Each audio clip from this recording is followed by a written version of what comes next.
तो ये साल पूरा स्पाइडरमैन के नाम होने वाला है क्योंकि जुलाई में हमें स्पाइडरमैन ब्रांड न्यू डे देखने को मिलेगी जिसका ट्रेलर अभी 1-2 दिन में आ जाएगा। डिज्नी मार्वल की तरफ से योर फ्रेंडली नेबरहुड स्पाइडरमैन का सीजन 2 भी हमें देखने को मिलेगा। बच्चों की एक एनिमेटेड सीरीज है स्पाइडी और उसके अमेजिंग फ्रेंड्स, उसका भी टीजर मार्च में आने वाला है और कल ही के दिन स्पाइडरमैन न्यू का टीजर भी आ चुका है जो रिलीज होगा 27 मई को। अभी से स्पाइडरमैन ब्रांड न्यू डे और स्पाइडर न्यू की मार्केटिंग शुरू हो गई है जिस पर हमें कई सारी बातें करनी है। सबसे पहले स्पाइडर न्यू की बात कर लेते हैं क्योंकि हमें इसका ट्रेलर कलर में भी दिखाया गया और ब्लैक एंड व्हाइट में भी। मैंने इसका ट्रेलर रिएक्शन दिया था, वो ब्लॉक हो चुका है, मे बी 1-2 दिन में शायद आपको देखने को मिल जाए। फिलहाल मुझे इसका ट्रेलर धमाकेदार लगा और हम एक और स्पाइडरमैन की दर्दनाक ओरिजिन देखने जा रहे हैं। लेकिन आगे बढ़ने से पहले अगर आप इस स्पाइडर न्यू को वही स्पाइडर न्यू समझ रहे हो जिसको हमने स्पाइडरमैन इनटू द स्पाइडरवर्स में देखा, तो यहाँ ये वैसा नहीं है बल्कि ये कोई वेरिएंट हो सकता है। अभी के लिए ये ऑफिशियल कंफर्म भी है कि उस स्पाइडरमैन नोआर की कहानी और इसकी कहानी ये दोनों अलग अलग हैं। मुझे नहीं लगता कि ऐसा मास्टरपीस बनाकर इसे एमसीयू या सोनी के स्पाइडरवर्स की टाइमलाइन से दूर रखा जा सकता है। फैंस को अगर ये सच में पसंद आई तो मैं श्योर हूँ कि इसकी एक मूवी तो देखने को जरूर मिलेगी। खैर यहाँ एक चीज ये भी कंफर्म है कि इस सीरीज में स्पाइडरमैन नोआर को स्पाइडरमैन नहीं कहा जाएगा, सिर्फ स्पाइडर कह के बुलाया जाएगा। एनिमेटेड स्पाइडर नोआर जिसकी अर्थ का टाइम जोन 1933 था, ये लाइव एक्शन स्पाइडरमैन नोआर उसी समय का ही होगा। दूसरा, इस सीरीज में इसे पीटर पार्कर कहकर नहीं बुलाया जाएगा बल्कि बेन राइली कह के बुलाया जाएगा और इसका रीजन भी मैं समझता हूँ क्योंकि ये कैरेक्टर एक जासूस है, खासकर तब जब आप 1930 का टाइम जोन दिखा रहे हो तो यहाँ पर नाम छुपाना तो जरूरी हो ही जाता है। इसीलिए यहाँ पीटर पार्कर ने एक फेक नाम यूज किया है बेन राइली का और कॉमिक्स में ये बेन राइली पहला स्पाइडरमैन का क्लोन होता है। वहीं बेन राइली ऐसे ही कोई शब्द नहीं आ गया है बल्कि इसका मतलब है बेन अंकल बेन से है और राइली आंट मे से है। जी हाँ, आंट मे का पूरा नाम मे राइली पार्कर है। इसीलिए इस सीरीज में जो पीटर पार्कर अपने लिए बेन राइली नाम यूज कर रहा है वो 100% फेक है। आपको ये शब्द याद है, अराक्नो ह्यूमनाइड पॉली मल्टीवर्स? इस पर मैंने एक फुल वीडियो बनाई थी, इसका अर्थ क्या है और कैसे स्पाइडरवर्स से कनेक्टेड है। तो जिसको नहीं पता मैं फिर से यहाँ पे शॉर्ट में समझा देता हूँ। दरअसल यहाँ पर कई मल्टीवर्स की बात की गई है। ये एक ऐसा कनेक्शन है जहाँ लाइव एक्शन, एनिमेटेड और हर तरह के स्पाइडरमैन एक दूसरे से कनेक्टेड है। आर्को ह्यूमनाइड पॉली मल्टीवर्स का मतलब बस यही है कि जितने भी स्पाइडरमैन है बस वो कैसे भी एक दूसरे के साथ हमेशा कनेक्ट ही रहेंगे। कॉमिक्स में से वेब ऑफ लाइफ की तरह दिखाया है और अभी स्पाइडरवर्स में इस चीज को तो कंफर्म ही कर दिया है। अब ऐसे में स्पाइडर नोआर के क्रिएटर कुछ भी बोले तो भैया तुमने पहले ही ऐसे सबूत दे दिए हैं तो आप पीछे नहीं हट सकते। ये मेरी नजर में कनेक्टेड है, भले ही आप इस चीज को सीजन 2 के लास्ट में बताएं। दूसरा, इस चीज को ऐसे भी देखो कि जब डॉक्टर स्ट्रेंज ने मल्टीवर्सल ट्रेवल किया और वो एक एनिमेटेड यूनिवर्स से गुजर रहे थे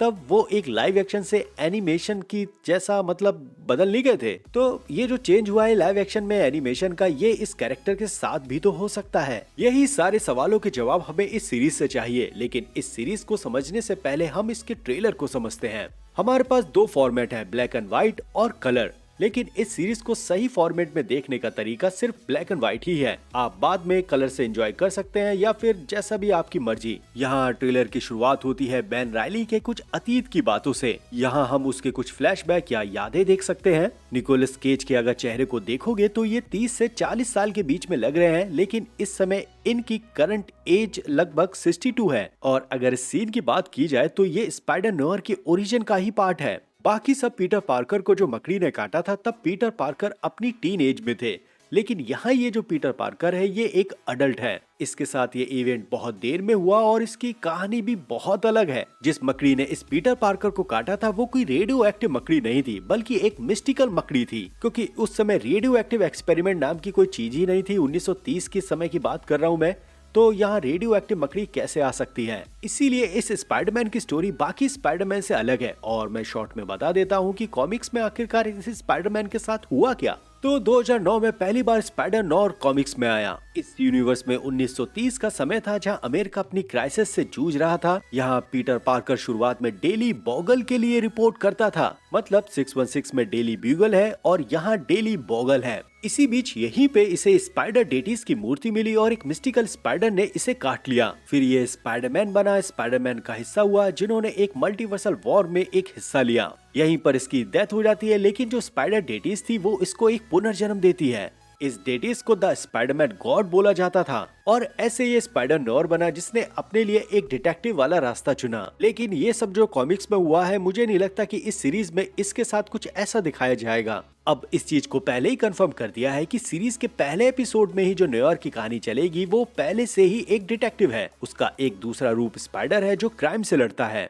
इसीलिए अगले शॉट में हम ये गाड़ी वाला सीन देखते हैं जहाँ बैन चोरों का पीछा कर रहा है और ये बिल्कुल कॉमिक एक्यूरेट है। इस शॉट में स्पाइडर एक ज्वेलरी शॉप में है जहाँ पीछे शीशे पे लिखा है पीरे। कॉमिक्स में यही पीरे शब्द क्रेविन द हंटर से लिंक किया जाता है, तो यहाँ आगे क्रेविन द हंटर हो सकता है या यहाँ पर ईस्टर एग छुपाने की कोशिश की गई है। ये शॉट स्पाइडर के ओरिजिन के समय से है, लेकिन ये कॉमिक्स से तो नहीं मिल रहे हैं। लेकिन एक जगह यहाँ ये जो स्पाइडर गॉड देखने को मिला है ये कॉमिक्स के रेफरेंस से तो मैच कर रहा है। साथ ही ये कोई डेटीज या मंदिर नहीं है, बल्कि यहाँ अपना स्पाइडर एक मिलिट्री बेस में है। मुझे लगता है कि ये वर्ल्ड वॉर 1 का समय है जहाँ ये एक एक्सपेरिमेंट का हिस्सा है, बिल्कुल स्टीव रॉजर्स की तरह। क्योंकि अगले शॉट में हम यहाँ बैन के शरीर में हॉस्पिटल वाले कपड़े देख सकते हैं और अपने हाथों को ये स्पाइडरमैन जैसे जाले नहीं छोड़ता, उस चीज को उस ढंग से रिक्रिएट करने की कोशिश कर रहे हैं। और हाँ, ये जहाँ ये पीछे बैठे थे वहाँ ये ब्लड ही ट्रांसफॉर्म हुआ होगा मकड़ी से। इस शॉट में हम एक स्पाइडर को जार में देखते हैं और यही एक्सपेरिमेंट का हिस्सा है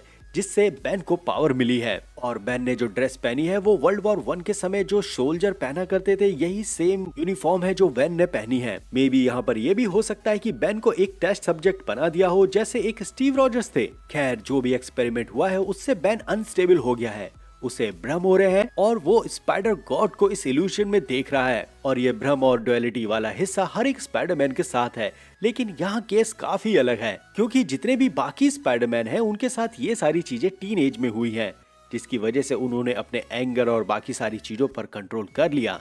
लेकिन ये स्पाइडरमैन थोड़ा हमारा अडल्ट है और ये पागल हो जाता है जब इसके सामने कुछ भी क्राइम होता है। ये क्राइम सीन होने के बाद वहाँ दारू पीता है और किसी भी क्रिमिनल को ये शूट कर सकता है। आइडेंटिटी क्राइसिस वाली चीज हर एक स्पाइडरमैन के साथ रही है। हमने जितने भी लाइव एक्शन स्पाइडरमैन की कहानी देखी है और मल्टीवर्स में जितने भी स्पाइडरमैन हैं, इनमें एक चीज कॉमन है कि ये सभी आइडेंटिटी क्राइसिस से गुजरते हैं। सेम चीज स्पाइडर नोआर के साथ भी है। इसका मोटो साफ है, With no powers comes no responsibility। इसलिए बैन ट्रेलर में पूरी तरह से अनस्टेबल है। इस शॉट में बैन स्पाइडर गॉड को डिफाइन कर रहा है जो उसने अभी सपने में देखा है। यहीं से सारी चीजें शुरू होती हैं। पीटर पार्कर के साथ एक और पर्सनैलिटी जुड़ जाती है और इसीलिए निकोलस केज को कुछ ऐसे ही कैरेक्टर पसंद है प्ले करना जो थोड़े अनस्टेबल हो। ट्रेलर में हमने इस स्पाइडर को वेब शूट और उससे झूलते हुए भी देखा और कसम से ये बेहतरीन है। ये टोबी की वेब स्विंगिंग से बहुत मिलता है, लेकिन कमाल की बात है यहाँ हैट नहीं गिर रही। सीरीज का प्लॉट सिल्वरमैन के आसपास घूमेगा जो एक माफिया है और कुछ लोग उसे मारना चाहते हैं। ट्रेलर में ना के बराबर इस कैरेक्टर को दिखाया, लेकिन यहाँ हम इसकी जलती हुई फोटो को देख सकते हैं। ये सिल्वरमैन का महल है जो आग से जल रहा है, इसीलिए बैन ने इस केस को लिया है क्योंकि उसे यहाँ कुछ अजीब भी लगा है। क्योंकि सिल्वरमैन को मारने वाला बंदा वो है जो अपने हाथों से आग छोड़ता है। कॉमिक्स में कई सारे ऐसे कैरेक्टर हैं जो आग छोड़ सकते हैं, लेकिन इस सीरीज के लिए कौन सा कैरेक्टर होगा इसके बारे में कोई भी हिंट नहीं दिया है। मुझे लगता है कि यहाँ पर ये मोल्टन का एक वेरिएंट है। कॉमिक्स में ये कैरेक्टर एक साइंटिस्ट होता है जो जानलेवा बीमारी से जूझ रहा होता है, लेकिन वो अपने आप में एक एक्सपेरिमेंट करता है और उसको ये पावर मिलती है। मे बी इस मोल्टन मैन की दर्द भरी कहानी और उसकी फैमिली के पीछे सिल्वरमैन का ही हाथ हो और जब यहाँ मोल्टन को पावर मिली तब उसने इससे बदला लिया। लेकिन कॉमिक्स में एक चीज यहाँ ये भी है कि मोल्टन नोआर के यूनिवर्स में कभी था ही नहीं। यहाँ हम वुल्वरीन नोआर को देख सकते हैं, डेयरडेविल नोआर को देख सकते हैं, लेकिन कुछ कैरेक्टर्स ऐसे हैं जो नोआर यूनिवर्स में नहीं हैं। फिर भी हम कई सारे विलन को इस नोआर यूनिवर्स में देख सकते हैं। सिल्वरमैन और मोल्टन पर हमने बात की है, बल्कि यहाँ पर से एक सैंडमैन भी है और इस यूनिवर्स का ये जो सैंडमैन है वो पूरी तरह से रेत में नहीं बदलता, बल्कि ये अपनी बॉडी को रेत से हार्ड बना लेता है, जिससे वो हर एक मुक्के, पंच और इन सब को रोक सकता है। और इस शॉट में सैंडमैन की स्किन को आप देख सकते हो और ये ऐसा ही पूरी सीरीज में देखने को मिलेगा।